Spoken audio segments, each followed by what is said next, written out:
Hi, welcome back. I'm Ms Talina here for Storytime, and Happy New Year! We are so excited for a new year of Storytime. Today I'm going to read you a story called Snowflake Bentley. So it's Snowflake Bentley. Let's see, who is Bentley?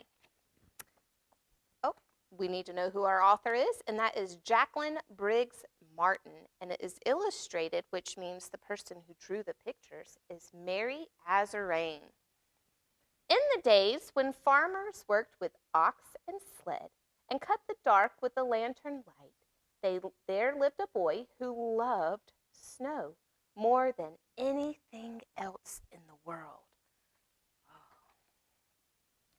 Willie Bentley's happiest days were snowstorm days. He watched snowflakes fall on his mittens, just like these, on the dried grass of Vermont farm fields, and on the dark metal handle of the barn door. He said snow was as beautiful as butterflies or apple blossoms. Wow. Do you ever like to stand and let the snowflakes just kind of touch? Looks like that's what he's trying to do. He could net butterflies and show them to his older brother, Charlie. He could pick apple blossoms and take them to his mother, but he could not share snowflakes because he could not save them. Do you know why he can't save them? What happens when the snowflake touches your hand? Does it melt? It does. When his mother gave him an old microscope, he used to look at flowers and raindrops and blades of grass. Best of all, he used to look at snow. While other children built forts and pelted snowballs at roosting crows, Willie was catching single snowflakes.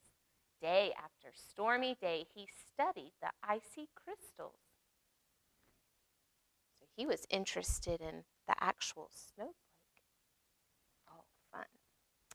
Their intricate patterns were even more beautiful than he had imagined. He expected to find whole flakes that were the same, that were copies of each other, but he never did. Willie decided he must find a way to save the snowflakes so others could see their wonderful designs.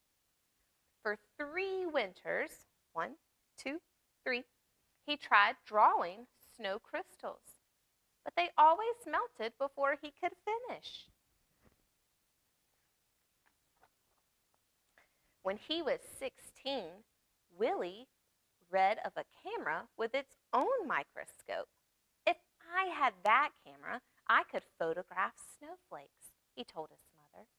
Willie's mother knew he would not be happy until he could share what he had seen.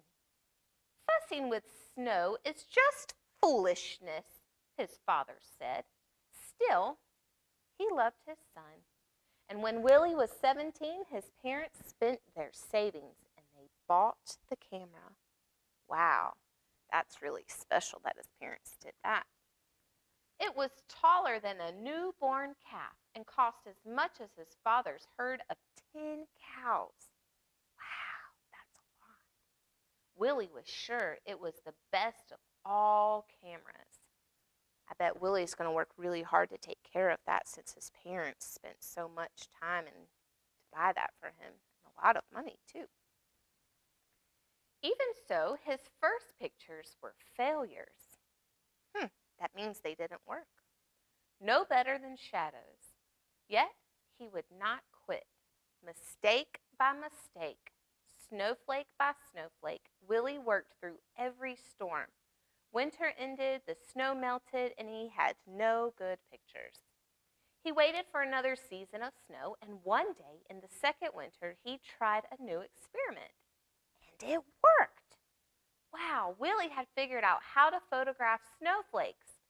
Now everyone can see the great beauty in a tiny crystal, he said. I love that Willie did not give up, and he kept trying and he kept trying, and he learned from his mistakes. I think we all can learn from our mistakes, and it's okay to make a mistake. But in those days, no one cared. Neighbors laughed at the idea of photographing snow. Snow in Vermont is as common as dirt, they said. We don't need pictures. Willie said the photographs would be his gift to the world. While other farmers sat by the fire or rode to town with horses and sleigh, Willie studied snowstorms. He stood at the shed door and he held out a black tray to catch the flakes. When he found only jumbled broken crystals, he brushed the tray clean with a turkey feather and held it out again. He waited hours for just the right crystal and didn't notice the cold. If the shed were warm, the snow would melt. If he breathed on the black tray, the snow would melt. If he twitched a muscle, which means if he moved, the crystal on the long wooden pick of the snowflake would break. He had to work fast or the snowflake would evaporate before he could slide it into place and take its picture. Some winters he was able to make only a few dozen good pictures. Some winters he made hundreds. So he's telling us that sometimes it was great and sometimes it wasn't. But did he stop? No. Willie so loved the beauty of nature, he took pictures in all seasons. In the summer, his nieces and nephews rubbed coat hangers with sticky pitch from spruce trees. Then Willie could use them to pick up spider webs, jeweled with water drops, and take their pictures. On fall nights, he would gently tie a grasshopper to a flower so that he could find it in the morning and photograph the dew-covered insect. Sounds like Willie really is interested in these special pictures. But his snow crystal pictures were always his favorite. He gave copies away or sold them for a few cents. He made special pictures as gifts for birthdays, and he held evening slideshows on the lawns of his friends. Children and adults sat on the grass and watched while Willie projected his slides onto a sheet hung over the clothesline. I wish we still did things like that. That looks like fun. He wrote about snow and published his pictures in magazines. He gave speeches about snow to faraway scholars and neighborhood sky watchers. "You are doing great work," said a professor from Wisconsin. The little farmer came to be known as the world's expert on snow, the Snowflake Man. But he never grew rich. He spent every penny on his pictures. Willie said there were treasures in snow. "I can't afford to miss a single snowstorm," he told a friend. "I never know when I will find some wonderful prize." Other scientists raised money so Willie would gather his best photographs in a book. When he was 66 years old, Willie's book, his gift to the world, was published. Still, he was not ready to quit.